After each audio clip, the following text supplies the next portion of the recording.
local people, important issues. CBS 10 WILM's weekly focus on the Lower Cape Fear region. This is Byline Wilmington with your host, Don Ansell. Welcome to Byline Wilmington. I'm Rhonda Bellamy, substituting for Don Ansell. The area's road improvement needs are outpacing funding, putting the brakes on several projects in southeastern North Carolina. Joining me to talk about what's in and out of the funding loop is Alan Pope, Division Engineer for the North Carolina Department of Transportation.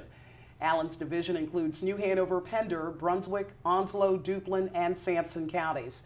Thanks for coming in. Thank you very much for having me. The total 10-year wish list for the Wilmington area, the greater Wilmington area, came in $85 million over budget, a figure that was eventually pared down to about $37 million too much. Let's begin with what's in. Okay. Well, basically, it covers all of the Wilmington MPO boundaries, which is all of New Hanover County, part of Brunswick County, and the southern part of Pender County. The big projects are the Wilmington Bypass, the Causeway Project between Wilmington and Leland, also the Military Cutoff Project, as well as the Hampstead Bypass and Carr Avenue. Speaking of the Military Road Cutoff Project, we were looking at 6 lanes eventually. Is that going to be shifted or reprioritized in terms of what's going to actually happen on that road? After we saw we were already over-programmed, we started looking at things that we could do value engineering-wise. What can we trim off this project to get it back closer to what our original estimate was?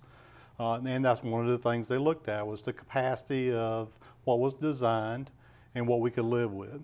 It's kind of like, you know, you have Cadillac taste, but you have a Chevrolet pocketbook. And so what we looked at was that we can live with a 4-lane divided facility. A 6-lane divided facility will give us many more years, but we can live with a 4-lane divided facility because the rest of military cutoff is already 4 lanes.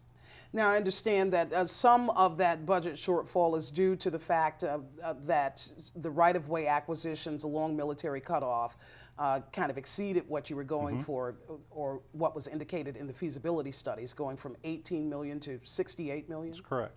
Well, if the feasibility study were done probably 10 years ago, so there has been a lot more development that has taken place along that Market Street and military cutoff intersection, as well as you go through back toward the Wilmington Bypass. You have a lot more right-of-way constraints than what we had previously. Now, when you're looking at which projects are going to be funded, I'm imagining that you use some sort of an empirical form of measurement. Is it traffic count? Is it the projected population?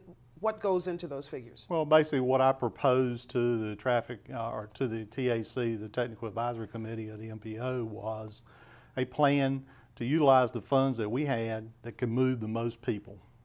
If you want to go back into an ADT, yes, we can go back and justify it with ADT, which is your average daily traffic. But basically using my local knowledge, that's what I proposed to them, and they passed last night. Again, if you're just tuning in to Byline Wilmington, we're talking with Alan Pope, Division Engineer for the State Department of Transportation.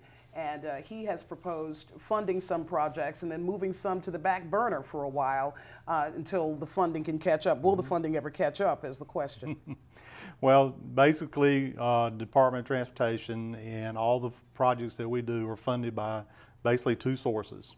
One is gas tax, and one is DMV fees, when you go get your tags or when you go get your transfer titles. And until those types of things or a different revenue source is identified, I think we will always be behind the 8 ball. Now let's talk about some of the projects that did not make it, including the Village Road Phase 2 in Brunswick County. Yes. Basically, Village Road Phase 2 was a continuation of the existing project that's under construction now, converting that 2-lane undivided roadway to a 4-lane divided roadway. When it was originally conceived, there was a lot of support for that project. Today, it is not as much support for that project. And because of that diverging interest and because of the low traffic counts that were on that street, that was fairly one easy one to look at to actually take down. What about Dow Road down at Carolina Beach? Well, Dow Road is very important to Pleasure Island. There's no doubt that during peak season and through your heavy weekends, there's going to be congestion problems. But we cannot actually design for those few peak times during the year. That's again another project that has, it does have traffic on it, but it's not enough traffic and in my opinion, to actually warrant trying to expend those funds there. Some of the other projects that did not make it into the funding loop for right now include Market Street, one of the more heavily traveled thoroughfares in this region. Right. I know that there was a Market Street corridor plan that looked at Colonial Drive up to Pender County. Where are we standing? Are there any low-cost ways that we can ameliorate traffic in that span? Right. That particular project looked at making that 5-lane facility into a 4-lane divided facility. Yes, we have some safety issues along through there.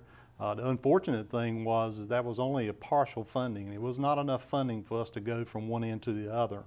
And what we're anticipating doing with the completion of this corridor study, as development comes, as redevelopment comes, have them to also abide by that plan in their development.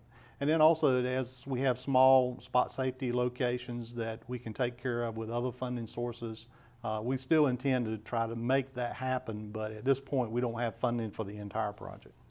There are several other projects, including Gordon Road, another heavily traveled thoroughfare here in southeastern North Carolina, Old Fayetteville Road, and North College Road projects. We want to talk about those when we come back. Again, if you're just tuning in to Byline Wilmington, I'm Rhonda Bellamy, substituting for Dawn Ansell, speaking with Alan Pope, Division Engineer for the State Department of Transportation. We'll be back in a moment.